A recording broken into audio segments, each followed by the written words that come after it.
Колко поразително красива е нашата планета Земя. Няма страна, която да не е белязана с печата на дивна природна красота. Сякаш на всяка страна е даден уникален скъпоценен дар, така че никой да не е онеправдан. Няма нация на тази земя, в която да не съществуват духовно прекрасни хора, обдарени с дълбока вяра, преданост, жертвеност и отзивчивост. Има народната ни земя една удивителна страна – Грузия, избрана от Пресвета Богородица, първият дял на Божията майка. Цялата история на Грузия, като се започне от нейните царе, царици, духовни лица и обикновени човеци, е една дълбока преданост към Христос. Колко са в грузинската църква светите царе и царици, които са предпочели пред разкоша и доволството в живота, дългото, а понякога и доживотно мъченичество и смърт за Христа и народа си. Колко монаси са обагрили със светата си кръв земята, колко обикновени граждани са предпочели мъченическия венец пред предателството и отречението от Христа Спасителя. Небесната църква е пълна с грузински светци. Много от тях са изобразени на иконата слава на грузинската православна църква. И колкото повече четеш и изучаваш историята на Грузия и опознаваш истинското й лице, толкова повече разбираш откъде и за какво са й дадени толкова любов и благословение от Господ, за жертвеността и предаността към Бог. Рядко срещана проява на жертвеност и любов към Бог и ближния е архимандрит Гавриил Ургебадзе, човек преизпълнен с любов. През целия си живот, тайно от хората, той върши добро и чудеса. Старае се да скрие мъдростта си и чрез юродстване се самоунижава пред хората. Ала околните усещат в него обилието на Божията благодат и идват при него за молитва и съвет. Юродивия старец стои непоколебимо на върха на любовта. Затова грузинският народ го нарича свещената любов и чудото на 20 век. Венецът на стареца.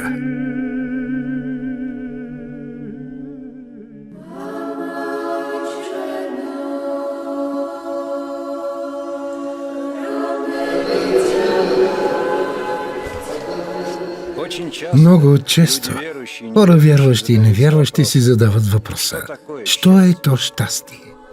Това, което днес се случва в Грузия, това именно е щастие. Днес сияе слънце над нашата страна. Това е пришествието на Светия Дух, нашето преображение. Именно това е случаят, състоянието, когато доброто царства и когато злото е прогонено. Това е опрощение, взаимната любов. Всичко това внесе в живота ни старецът Гавриил. Възнасяме благодарност на Господ и на Отец Гавриил за огромното благо. Това е знак за спасението на нашия народ, залог за щастливото ни бъдеще. Днес старецът Гавриил благославя цяла Грузия. Отец Гавриил, света Годердзи Василевич Ургебадзе, роден на 26 август 1929 в Тбилиси, на улица Тетрицкаро, номер 11. Няма и 2 години, когато баща му, длъжностно лице, е изведен от дома и ми е убит на съседната улица. След това наричат малкия Годердзи с бащиното му име – Васико. Веднъж той става свидетел на шумен разговор между съседки. Едната крещи на другата: „Не ме разпъвай като Христа на кръста!“ Момчето с почуда пита: „А защо са разпнали Христа?“ Никой не успява да му отговори. Съветват го да отиде в черквата, която за жалост е заключена. Пазачът тайно отваря черквата, показва на малкия Васико разпятието, а той с голямо благоговение се покланя пред животворящия кръст. После пазачът дава съвет на момчето да прочете историята на Христос. Васико започва да събира пари и с Божията помощ се здобива с Евангелието и изучава свещеното писание. Всичко онова, което ставаше в храма, Васико се стараеше да възпроизведе в домашни условия на двора. Той не разбираше какво става там. Защо хората се молят? Защо бият камбаните? защо са литийните шествия, но се стараеше всичко да възпроизведе вкъщи. Вземаше пръчка, привързваше парче плат и правеше същото вкъщи с това парче плат. Не е могъл да разбере, си мисля аз, какво става. И когато като малък строеше малки черкви на двора. Куклата ми, тогава имаше само парцалени кукли, вземе куклата ми, сложи я там, сякаш е в църквата, построи къщичка и смята, че там има иконка. Не можеше да разбере. От една страна правеше това неосъзнато, но постепенно, растейки, види се, тръгна и духовното му израстване. Семейството не могат да свикнат с това поведение на момчето. Майката на Гавриил, Варвара, умолява сина си да живее обикновено, като всички негови връстници, което малкият Васико категорично не приема. Построява си от глина килия и започва да води живот на подвижник. А баща ми тогава беше вече остарял. И като гледаше всичко това, плачеше като малко дете. Мислеше, че това момче е болно. Никой не можеше да го разбере. Майката на Годердзи изгаря Евангелието, след което Гавриил решава да напусне дома си. Всички разбирахме, че той е необикновено дете. Често ми казваше: ето, Ема, сега Христос стоеше до мене. А аз се замислях и се чудех. Нима той наистина вижда Христа? От ранни години малкият Годердзи започва да посещава манастирите. Светицхов Ели, Бетания, Марткопи, Зедазени, Самтавро. Старецът Гавриил много е обичал манастира Самтавро и често моля Богородица да му дарува там обител, преди той да напусне земния си живот. Молитвите му били чути и последните години от живота си. Старецът Гавриил прекарал в манастира Самтавро. Живеел и проповядвал в старинната кула на манастира, а благословение получил по неговите думи от Пресвета Богородица и от двама патриарси. Посветил живота си от малък на служение на Бог. На 25 декември 1954 отец Гавриил решава окончателно да се свърже с църквата. Приема пострижение през 1955 в манастира Моцамета, посветен на светите великомъченици Давид и Константин. Видяхме това осъзнато желание в него, когато той се върна от армията. Там той се помолил на свети Николай Чудотворец за застъпничество. Светителю Николае, колко ми се иска всеки ден да посещавам твоята църква. И тук такава благодат му се дава. Още на втория ден по време на строевата служба го извикали: Оргебадзе, крачка напред, и го назначили за пощальон. Ето, че мечтата му веднага се осъществила. И той всеки ден започнал да ходи на черква.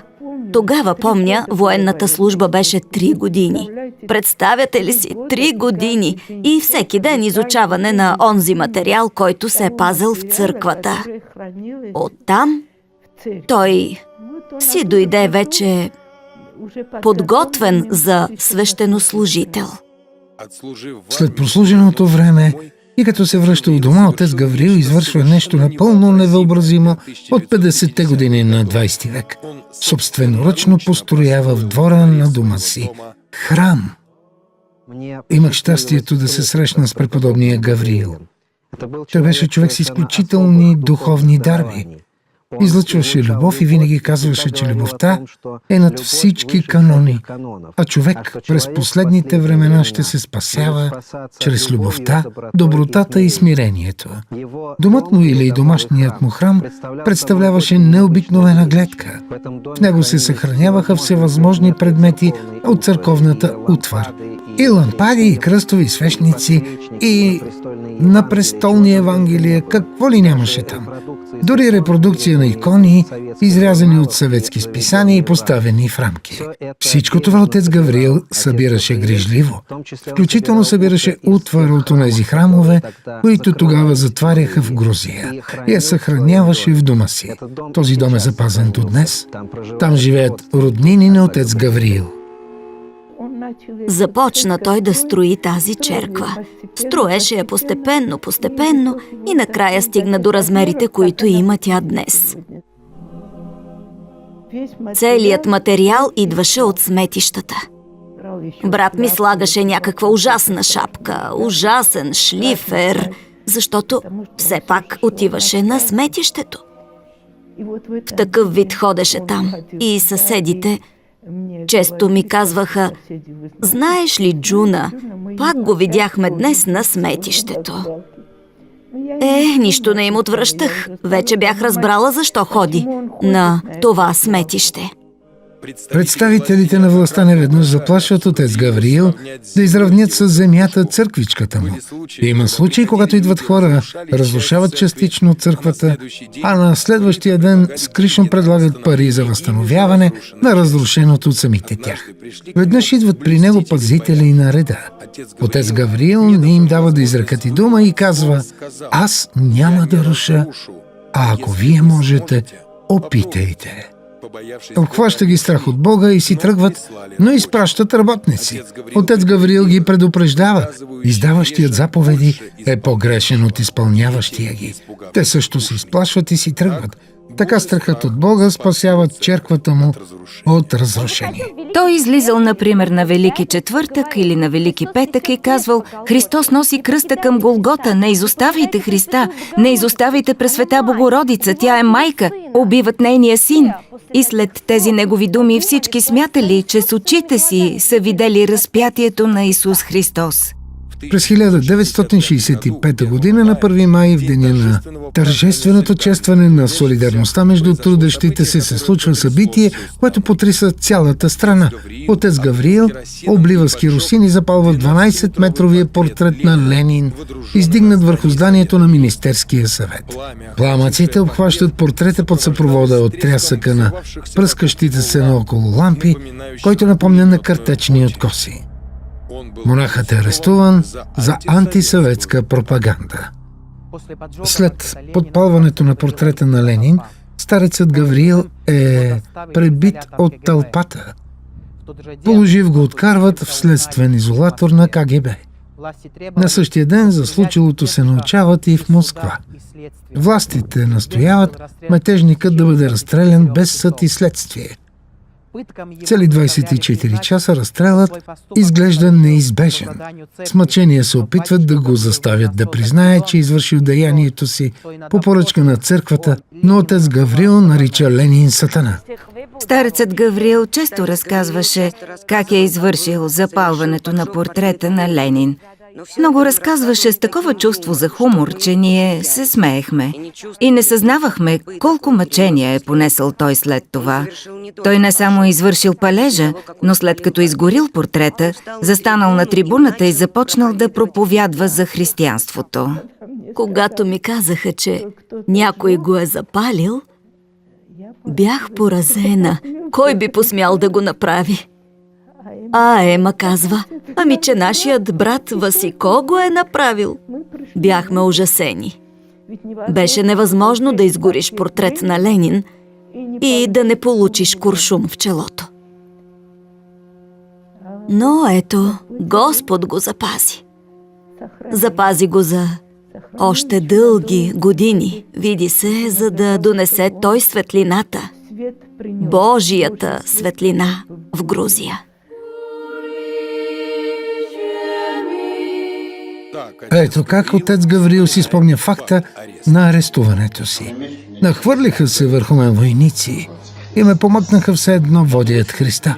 Качвам се по стълбите и разбирам, че правителствената сграда гори.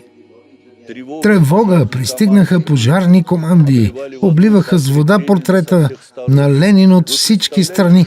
Представете ли си какво ставаше там? Всевъзможни ЦК и ТК, всички задаваха въпроси, а аз си мислех: Господи, помилуй ме. Молех се по-своему: Господи, ти си вездесъщ, помилуй ме. Стоя с кръста на гърдите, а те крещят: знаеш ли какво си направил? Не ти мърда разстрелът. Станах, прекръстих се и казах: велик си ти, Господи, и чудни са твоите дела. Разумът човешки не може да разбере твоите чудеса. С това той показва, че идолопоклонничеството е недопустимо на земята. Трябва да обичаш Бог, а не Ленин. Не слава на Ленин, а слава Тебе, Боже. Отец Гавриил е безмилостно пребит. Щупват челюстта му, нанасят му 13 усъкътяване. Морят го с глад, не му дават вода, хвърлят го в карцера. За да наплашат отрано обвиняемите, следователите прибягват до различни хитрини. 15-20 минути преди началото на разпита им прочитат предварително подготвен текст с подробно описание на изтезанията, които трябва да изтърпят. Понякога ги оставят да чакат повече от час. Така се случва и с отец Гавриил. Извеждат го от килията, после длъжностното лице се обажда на следователя и пита дали да го доведе. И тогава става нещо, което никой не е очаквал. Вместо обичайния строг отговор на следователя се чува глухият му шепот: сам ще дойда и всичко ще изясня. И това при положение, че в подобни случаи бойците от спецотряда на сила докарвали затворниците и жестоко ги пребивали. Следователят излиза, обръща се с огромно уважение към отец Гавриил на вие. Пита го: кой сте вие? Отец Гавриил започва, както обикновено: аз съм прах, нищожество. После започва да разказва биографията си. След известно време следователят го прекъсва и задава същия въпрос, но по малко по-друг начин. Кой сте вие пред Господа Бога? И продължава. Докато вие чакахте, тук влезе една жена в старинни одежди и ми каза: заради Господа Бога трябва да освободите човека, който ви чака в коридора. Иначе нито вие, нито семейството ви, нито потомците ви за няколко поколения няма да получат Божията благодат. Всички питат: каква жена? Ние стояхме тук. Никой нито е влизал, нито е излизал от кабинета ви. Следователят описва жената и отец Гавриил с необикновен блясък в очите казва: това е била Пресвета Богородица.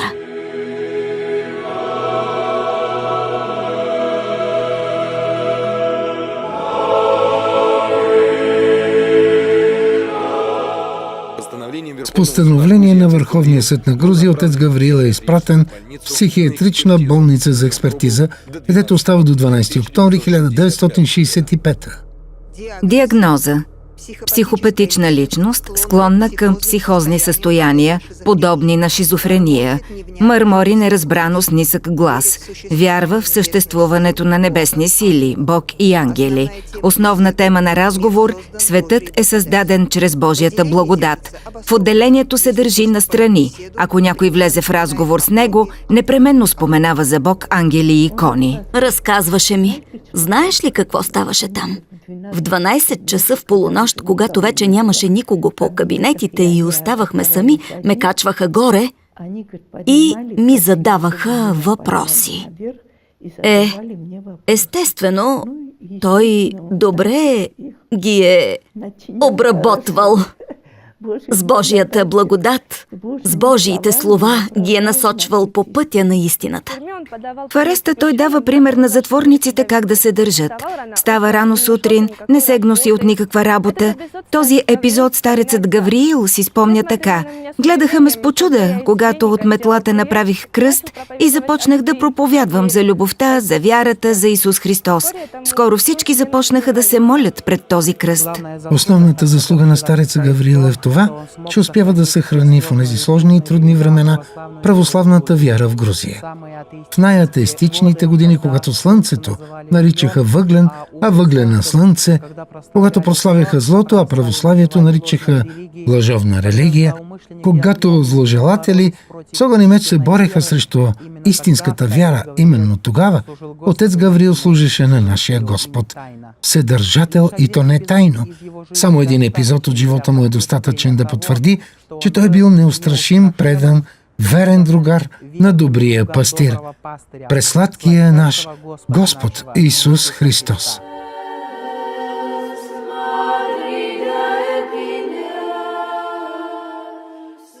Старецът Гавриил предсказва, че митрополит Илия ще стане патриарх на цяла Грузия. За светейши и блажен патриарх той казва: нашият патриарх носи два кръста – на народа и на църквата. Който го осъжда, слага на главата си горящи въглени.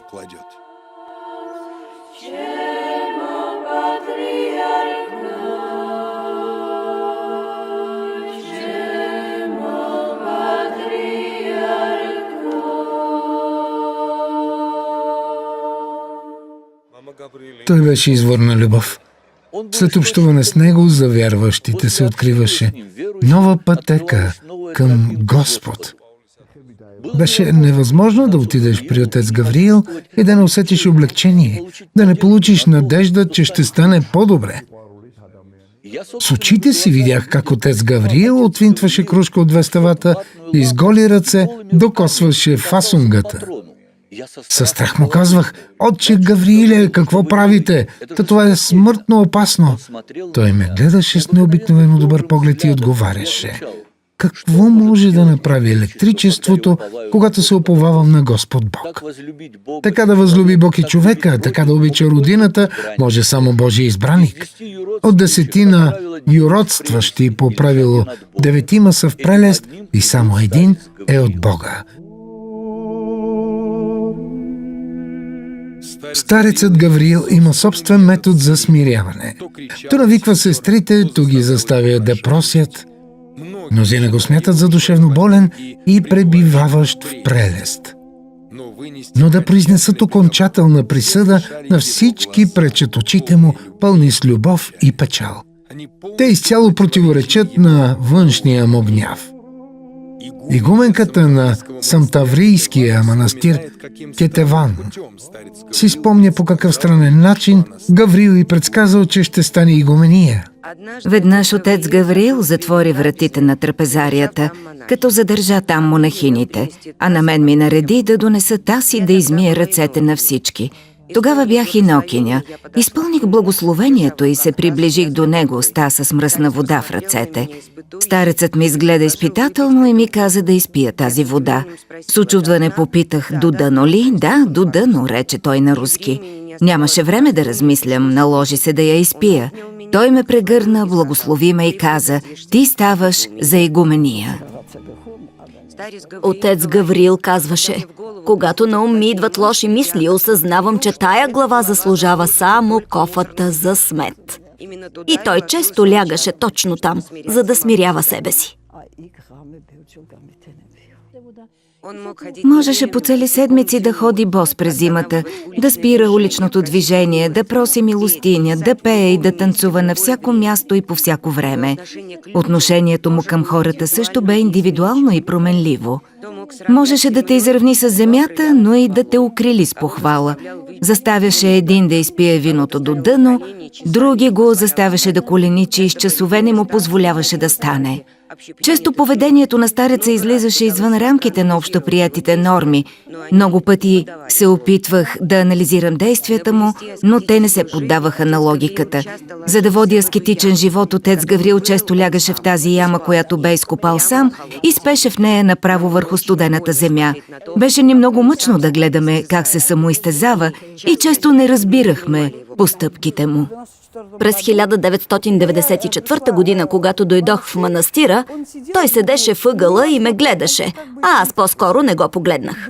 Помислих си: някакъв непознат, и отминах, а той показа с ръка: „Вие ще дойдете тук, при нас.“ Тогава не обърнах внимание, но по-късно, когато станах монахиня, една сестра ми напомни: „Помниш ли как той ти предсказа, че ще станеш монахиня? Благодаря ти, Господи, че макар и за миг видях този забележителен човек, когото наричат Свети Гавриил.“ Веднъж в манастира имало пострижение. Влязъл старецът Гавриил и заставил всички да му се поклонят, дори епископа, който извършвал богослужението. „Тук съм главнокомандващият, всички елате да ми се поклоните“, рекал старецът. „Какво ги мъчите, горкичките? Тръгвайте след мен, сестрици.“ И всички тръгнали след него. После старецът Гавриил им казал: „Да не сте си помислили сега, че имате по 2 криле или по 3 криле? Никакви криле нямате, скоро ще дойде Светия Дух и всички ще го видите.“ Всички започват да чакат някакво явление от небесата. След 2 часа идва един просяк и им казва: „Нахранете ме“, но никой не му обръща внимание. Старецът Гавриил го спира, дава му пари и храна и казва на монахините: „Светият Дух дойде, а вие дори не го забелязахте.“ И след това всички монахини започват да се отнасят съвсем различно към всички просяци. Старецът Гавриил е бил жив пример за всички. В разгара на комунистическото време старецът Гавриил седял в центъра на Тбилиси на проспект Руставели и проповядвал любов към Господ. В този момент пристига милиция. Питат го: какво правиш? А той: разказвам на хората за Бог. Объркани, милиционерите го качили на мотоциклета и решили да го закарат в участъка. А той се възползвал от това. Изправил се в коша на мотоциклета, издигнал високо кръста и започнал грамогласно да разказва за Бог. За любовта към Бог. Милиционерите били в шок, не знаели какво да правят. Спрели мотоциклета и го пуснали. Гласът му беше... Невъзможно е да се предаде гласът му. Защото с гласа си с една дума можеше да спре всяко явление, което се случваше. Например, някой псува или някъде са се сбили. Ако той е там, невъзможно е да се опише гласът му, но той можеше да се намеси така силно, внушително, убедително, че това веднага прекъсваше. Отец Гавриил избягва човешка похвала. Не само сред миряните, но и сред свещенослужителите. Рядко се среща човек, който тайно да върши добро и да се самоунижава пред хората. Още при живе той неведнъж извършва чудеса, но след това върши постъпки, които го принизяват в очите на другите. Той е носил тежкия подвиг на юродството. Кой е юродивия заради Христа? Това е човек, който не търси земна похвала. Изцели някого, а после го наругае или направи нещо подобно. Една монахиня си спомняше как помолили стареца Гавриил да опее един покойник. И когато той започнал да чете Евангелието, всички видели как се издигнал на 20 сантиметра във въздуха. И всички чакали кога ще завърши опелото, за да се приближат до него с особено дразновение и благоговение. Казал той последното амин и като започнал да ги хока, да ги ругае и ги наричал с такива думи, че съвсем забравили как пред очите им се е случило чудо. Спомнили си едва след смъртта му. Понякога той изнасяше кана с вино пред килията, покриваше я с кърпа и се правеше, че я крие. Така създаваше впечатление, че виното е неговата слабост. Мнозина го осъждаха, всъщност с тази постъпка той криеше своята святост. За да се самоунижи, често се преструваше, че е пиян. Като започнах да ходя на черква, почнах и да попрочитам по нещо и си помислих, че знам всичко. И така, веднъж отидох при него. Отбелязала съм си една страница и му казах: Васико, искам нещо да ти кажа. Казвай, рече той. Отворих Библията и му чета: виж какво е написано тук. Тия и тия няма да наследят Царството небесно. А той така ме изгледа, че затворих книгата. Оставих я. И в онзи ден, струва ми се, не произнесох нито дума повече. Той ме порази с погледа си. Беше през лятото, седяхме със съседи на пейката и си приказвахме. Старецът Гавриил мина покрай нас, здрави се и рече: не ви ли е горещо? Искате ли да призова дъжд? Усмихнахме се, помислихме, че се шегува. Минаха 5 минути и няма да повярвате, наистина заваля. А той ни гледаше, смееше се и казваше: аз призовах дъжда. Веднъж при стареца пристигнали от Тбилиси 2 жени. Те дълго разговаряли и отец Гавриил ги поканил в килията си. Като постояли малко, жените помолили да им разреши да запалят по цигара.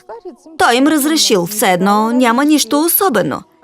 Те запушили и продължили разговора, когато изведнъж чули, че някой се приближава до килията и моли за разрешение да влезе. Жените се объркали, засрамили се и връчили запалените цигари на стареца Гавриил. В едната му ръка една цигара, в другата втора. Влязла една монахиня и, като видяла стареца Гавриил с 2 цигари, започнала да заеква от почуда. Отче, ама да не би да пушите? А той рекал: да, като поискам, пуша с дясната ръка, когато поискам, ейна и с лявата пуша. Монахинята Майката се смутила и побягнала от килията, а двете жени, като разбрали какво е станало, изобщо спрели цигарите след този случай. Веднъж пристигнах в манастира Самтамвро, за да се срещна с отец Гавриил. Той беше в килията си и не излизаше. Помислих, ако е ясновидец, вече трябва да знае, че съм дошла. Нека сам да дойде при мен. Щом си го помислих, от килията изскочи отец Гавриил с викове: „Кой ти каза, че съм пророк? Ти не знаеш какъв грешник съм аз." Онемях, но тогава ми стана ясно, че той чете човешките мисли. Веднъж влизам в килията на стареца и го виждам издигнат във въздуха на 50 сантиметра. Безмълвно излязох и помислих, няма да му кажа за това, но ще е интересно дали сам той ще ми каже. На другия ден отново влизам в килията му и го виждам да плаче с горчиви сълзи и ми казва: „Чадо мое, Господ ми каза, че ще ме издигне на 50 сантиметра във въздуха. Аз какво съм заслужила с такава милост?" Основната черта на отец Гавриил е огромната му любов към Бог и ближния. Много често тя се изразявала чрез юродстване. Много пъти хората стават свидетели на това как той влиза в някоя кръчма и започва да проповядва за Бог. Той усеща на кого е нужна помощта му и отива точно при него. Знае, че този човек е дошъл тук, за да удави мъката и отчаянието си във виното. Отец Гавриил винаги носил със себе си гърлото от счупена глинена стомна. Когато влизал в някоя пивница, заставал артистично насред нея, хващал счупеното гърло и през него оглеждал помещението, търсейки кому е нужна помощта му. Отивал при него, подхващал разговор, понякога в шеговита форма, понякога в сурова, понякога пеел, но всеки път, когато си тръгвал, около него се събирала тълпа. Хората идвали да ги благослови, целували го, заставали пред него на колене. Всички чувствали, че пред тях стои необикновен човек. Преди в манастира да дойде монахиня Параскева, се случвало старецът Гавриил да излезе и на шега да каже: остарях, аз остарях, вече съм почти като Робинзон Крузо, само един петкан ми трябва, петкан ми е нужен." Петкан идва от петък, на грузинския Параскева. Не минали няколко седмици и в манастира дошла послушницата Серафима, която скоро постригали като монахиня с името Параскева. Ето толкова прозорлив беше той. Отец Гавриил ни разказа за свое видение. Господ държеше в ръце глобус, на който бе изобразен голям кръст. Попитах Бог, как ще се спасят хората преди второто пришествие. Хората ще ги спаси добротата и любовта. Отецът молеше всички около него, проливайки сълзи: „Правете добро, с вашите добри дела ще се спасите." В служение Богу и в любов към ближния, старецът Гавриил изживява дарения му от Бога живот.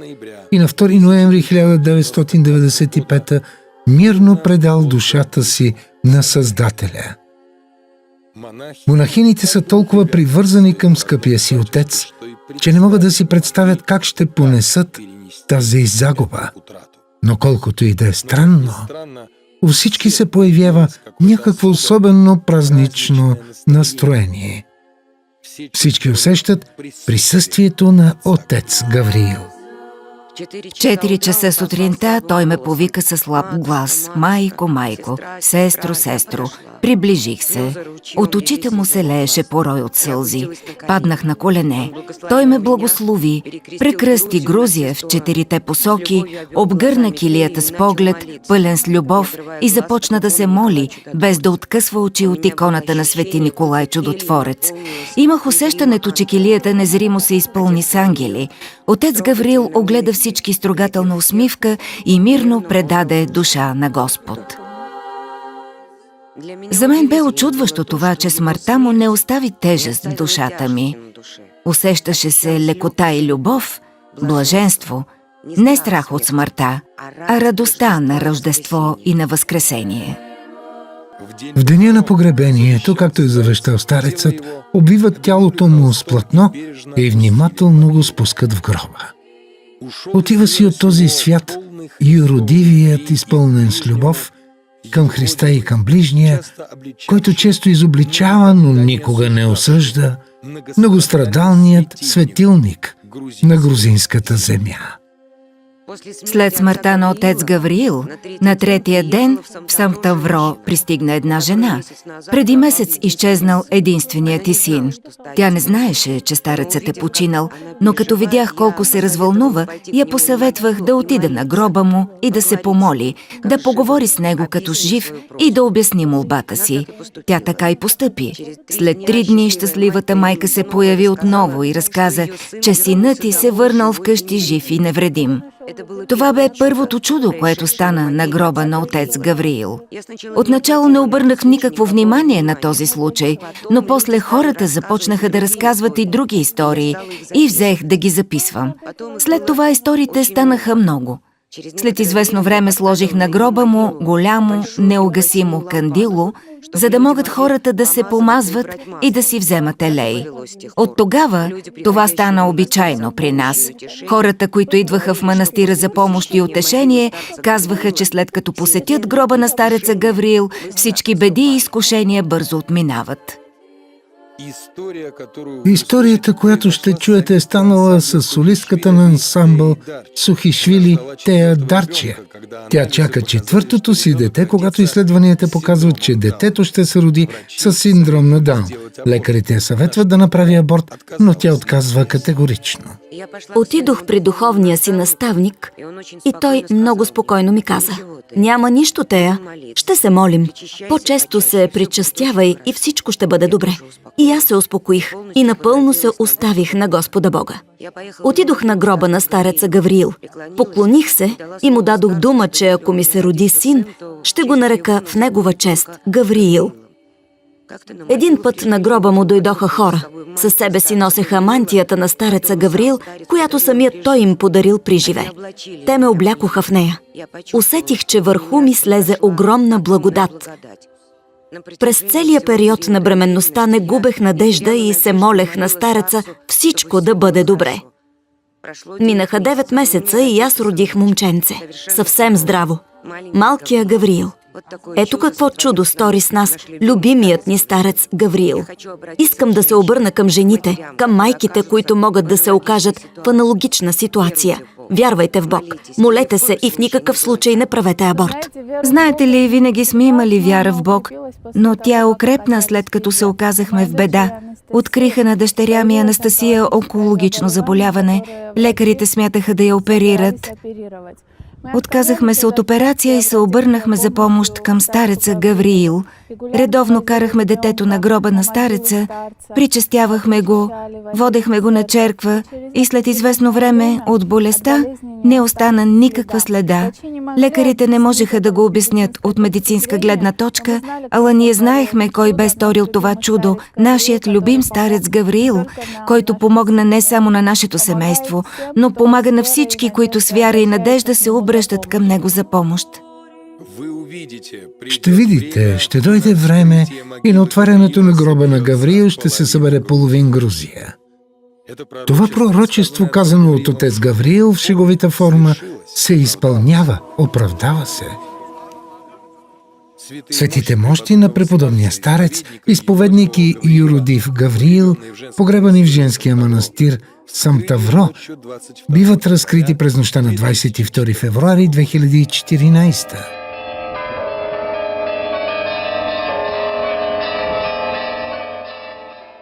При отварянето на гроба на стареца Гавриил присъстват наистина огромен брой хора. Тук са и всички монахини на Самтавро, които изпяват на своя любим отец, мама Габриел, както преживее Явнана, грузинска приспивна песен.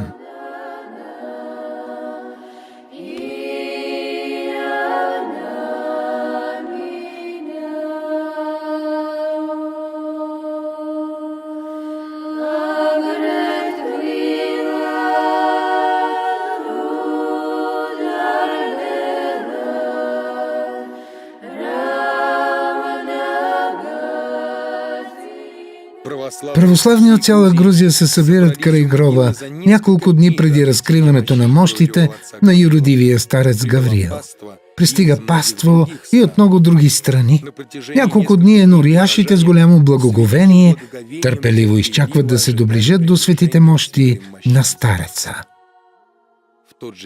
В същия ден, с литийно шествие, светите мощи са пренесени в събора Свети Сховели, за който старец Гавриил казва: след Царството небесно, най-благодатното място на земята е Свети Сховели. По-късно, при голямо стечение на народ, светите мощи на юродивия бяха пренесени в катедралния храм пред Света Троица. Присъствието на отец Гавриил се усеща от всички православни. Хората чувстват, че някъде наблизо се намира любимият им старец. Радва се и се моли за всички скърбящи, вярващи, дошли при него за благословение. Естествено, че и това усещане не е очудващо. Та нали старецът Гавриил завеща: отивам си, но незримо ще бъда винаги до вас. Никога няма да ви изоставя. Чудният живот на преподобния Гавриил, неговите наставления и поучения са събрани в книга «Венецът на стареца», която написа монахиня Ефимия. С благословението на владика Михаил Габричидзе и настоятелката на женския манастир Самтавро, игумения Кетеван Копалияни, написах книгата «Венецът на стареца», която се издава от началото на 21 век. Освен биографични сведения и спомени за стареца Гавриил, в книгата има истории за чудотворни изцеления и за пророчества, предадени ни от негови ученици и духовни чада. Венецът на стареца са онези човешки души, които старецът Гавриил е наставлявал и до ден днешен наставлява в пътя на истината, към Господ Вседържател. Старецът е притежавал безграничен дар на любов. Затова при него отиват хора от различни вероизповедания. Вярващи и невярващи, които попадайки под благотворното му влияние, изцяло променят начина си на живот. Приближават се към Бог, въцърковяват се, укрепват във вярата. С особена топлота и внимание се отнася той към страдащи и пострадали. Може с часове да ги слуша и утешава. Нито един унижен и оскърбен дошъл при него, старецът не оставя без утешение, без да обръща внимание на възгледи и националност. За безпределната му вярност Господ и след смъртта оставя на стареца дарената му приживе лечителна сила. На гроба му и сега вече и край неговите свети мощи стават чудодейни изцеления. Хората се изцеляват от болести, пред които медицината е безсилна. При морфологично изследване откриха на 7-годишната Нанука злокачествен тумор. Тази диагноза на детето естествено хвърли в ужас цялото семейство. Малката Нанука бе откарана в онкологична болница. Направена и бе операция, назначен беше курс химиотерапия, но лечението не донесе очакваните резултати. Лекарите назначиха повторен курс химиотерапия. Това бе онзи период, когато светите мощи на стареца Гавриил бяха пренесени в храма Света Троица. С голямо благоговение заминахме там да се поклоним на светите мощи. Нанука се помоли край саркофага и поиска от стареца само едно нещо – да понесе по-леко втория курс химиотерапия. Направиха отново томография. След няколко минути докторът влезе в кабинета и ни каза с удивление и радост: знаете ли, няма нито една метастаза, всичко е чисто. В историята на заболяването записвам, че детето е напълно здраво. Искам да кажа на всички майки, които са в същата ситуация, чудеса наистина стават. Най-важното е да не преставате да се надявате и да се уповавате на Господ Бог. Преди няколко години ми подариха икона на отец Гавриил. Тогава бяхме на поклонническо пътуване и когато се връщахме вкъщи, стана катастрофа. Челен сблъсък. Една кола с бясна скорост се вряза в нашия автобус. Когато слязохме от автобуса, нашият свещеник докосна шофьора на колата и реши, че е мъртъв. Страшно се оплаших и отецът ми каза да се върна в автобуса и да седна да се моля. Бях невъцърковен човек, Не знаех как да се моля, само хванах иконата на отец Гавриил и започнах да го викам на помощ. След известно време полицаите се качиха при нас в автобуса и ни казаха: "Вие сте вярващи, нали така?" Казваме: "Да, бяхме с нашия отец по светите места." А те казват: "Явно от тази нощ и ние ще повярваме в Господ." Показаха ни на таблета траекторията на катастрофата. Празния път, нашия автобус и насрещната кола. А до нашия автобус имаше забити пилони. И ако не е бил нашият автобус, колата с пълна скорост е щяла да се вреже в тези пилони. Щеше да има 4 трупа. Никой нямаше да ги спаси. Автобусът просто я е спрял. Влетели са в нас и за това са се спасили. След известно време разбрахме, че са ги откарали в болница и шофьорът, който ни се стори, че е мъртъв, на практика е възкръснал. Събирали са го част по част, сега и 4-мата са живи. Всички са на крак. След като отец Гаврил спаси мен и попадналите в тази катастрофа хора, с моя духовен отец Алексей Вяткин взехме решение да построим в негова чест храм. След като завършим храма на света Ксения Петербургска, ще строим обител в чест на света Ксения Петербургска и свети Гаврил Ургебадзе за дружбата между руския и грузинския народ. След разкриването на гроба на стареца Гавриил, когато светите му мощи бяха пренесени в катедралния събор през Света Тройца в Тбилиси, аз служех като клисар и ставах очевидец на много чудеса, които още повече ме укрепиха във вярата. Една нощ вниманието ми привлече младеж на около 25 години, комуто помагаха да стигне до саркофага. Той се приближи, целуна иконата и саркофага на старец Гавриил и произнесе: "Слава Тебе, Господи! Слава Тебе, любими мой старче Гаврииле!" Когато произнесе тези думи, видях, че жената, която му помагаше, падна в безсъзнание. Естествено, всички притичахме, отецът я напръска със светена вода и когато я попитахме каква е причината, жената се свести и произнесе: "Той е мой син и не е проговарял вече 9 години. Оказва се, че младежът, който се докосна до иконата и саркофага, е проговорил за пръв път от 9 години, възхвалявайки нашия Господ Исус Христос и преподобния изповедник, юродивия заради Христа, любимия ни старец Гавриил. Това беше наистина чудесно. Точно в такива случаи усещаш, че старецът Гавриил се намира невидимо до нас. Та нали той самият ни завеща: "Отивам си, но незримо винаги ще бъда до вас. Никога няма да ви изоставя." Завещанието на стареца Гавриил. Слава на Христа Бога! Прося благословение и опрощение от светейшия католикос патриарх на цяла Грузия Илия II. На целия свещенически и монашески чин оставям своето благословение и прошка примирение. Бог е любов.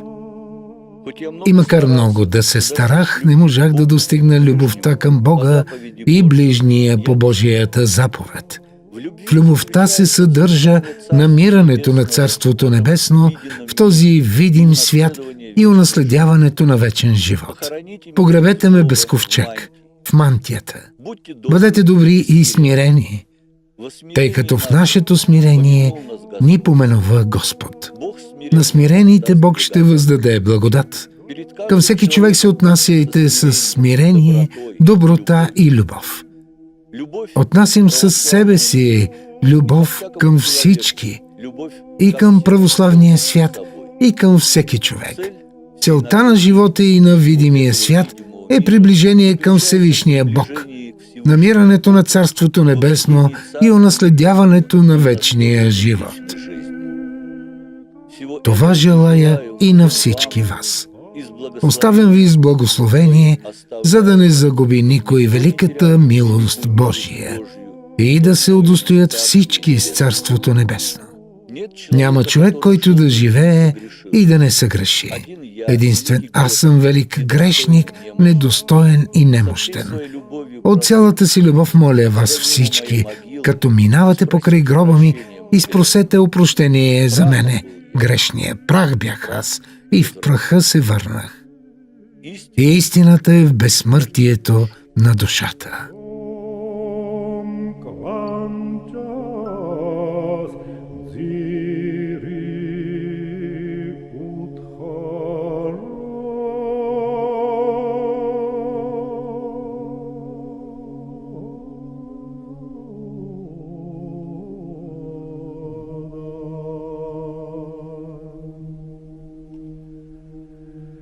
Schön